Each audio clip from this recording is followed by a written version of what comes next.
Okay, pa-plug in na natin ng vacuum natin. May babacuumin tayo. Ito.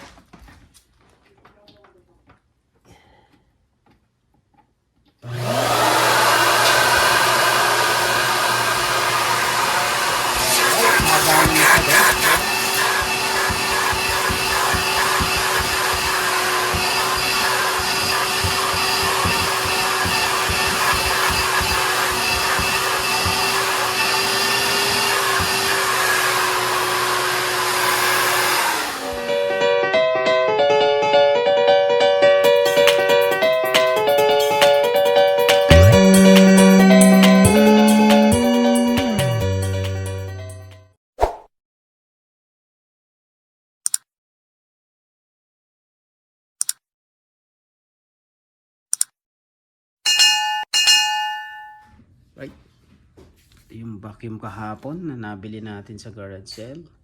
6.5 gallons, 29.5 liters, master vacuum, wet and dry vacuum ito. Yan yung mga accessories niya. Yan. So ito. Yan. Kung makikita nyo guys, ayan. Mukhang bago pa siya, hindi pa nga nagamit dahil hindi pa naka-attach yung kanyang accessories. Ayan, bubuksan natin ngayon at i-assemble natin. Ayan. Open na siya yung box niya pero mukhang hindi pa nga gamit. So ito,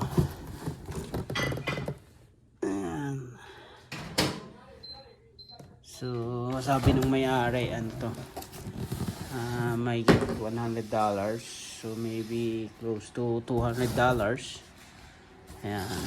So ngayon guys, simbolin natin yung vacuum. Mukhang bago pa nga. Ayan. So ito, right. So ito na siya, yung ating vacuum. Ayan. Mukhang bago pa, hindi pa gamit. Ayan. Tulin natin. Ito yung mga paa niya. May 4 na gulong. Ito. So ito yung mga gulong niya. Ayan. Simbolin natin yung mga gulong.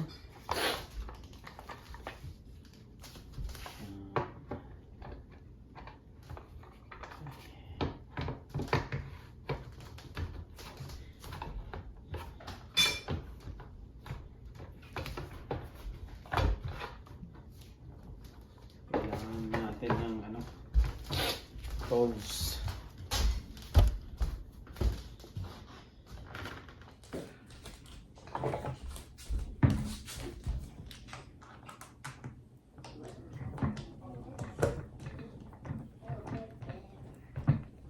So lagay lang natin yung 4 na paa. Ito, 4 na may gulong. Ayan. Okay.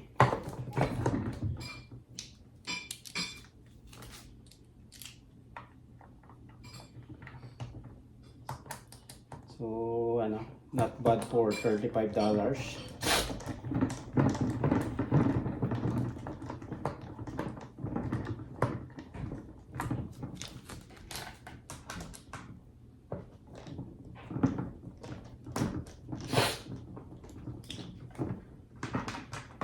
$35.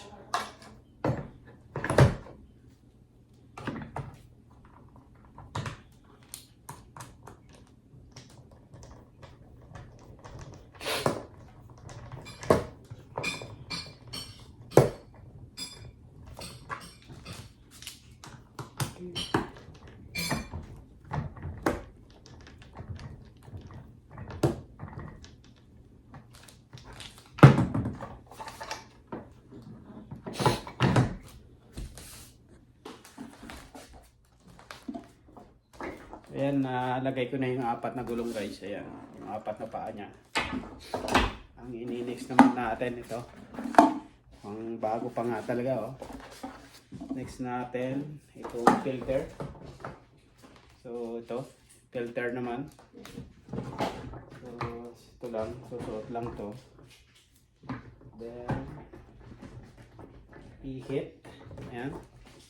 Easy lang yung ano, madali lang ilagay. And ang next natin,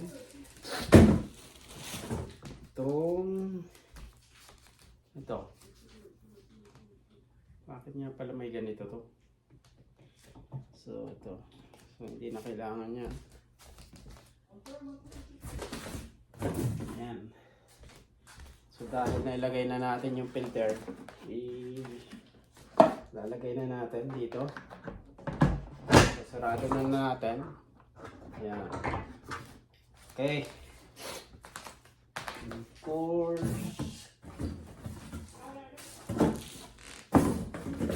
Next niya ito. Hose naman.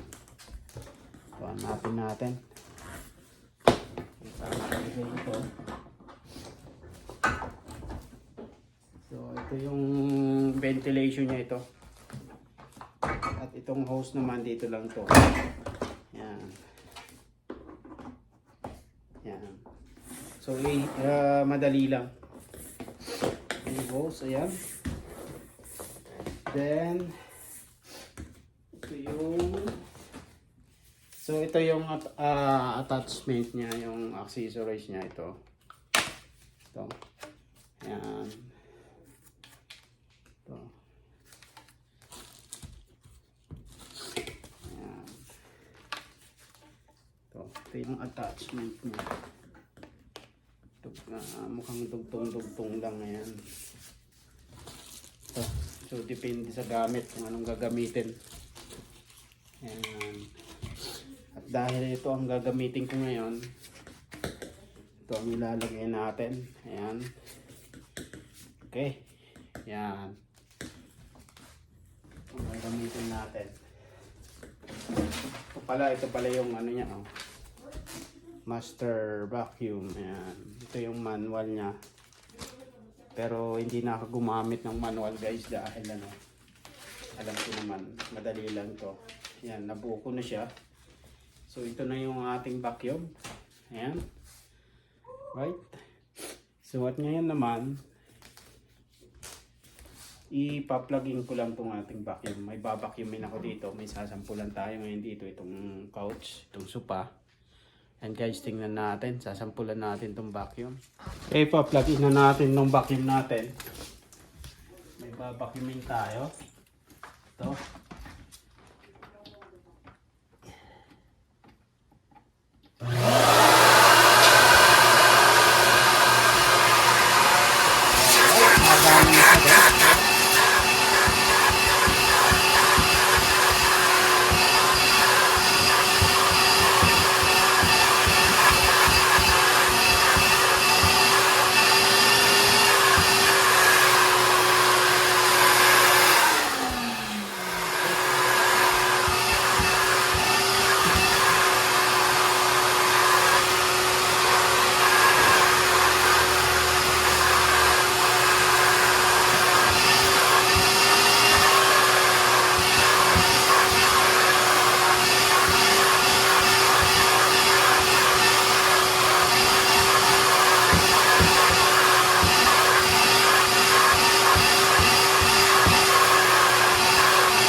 Maganda siyang gamitin dahil itong attachment na to, naka-design siya sa mga edges o sa mga singit-singit kung saan yung mga dumi-dumi yan, di natin maiwasan magkaroon ng mga dumi, maglaglagan to habang nakaupo tayo dito sa couch. Yan.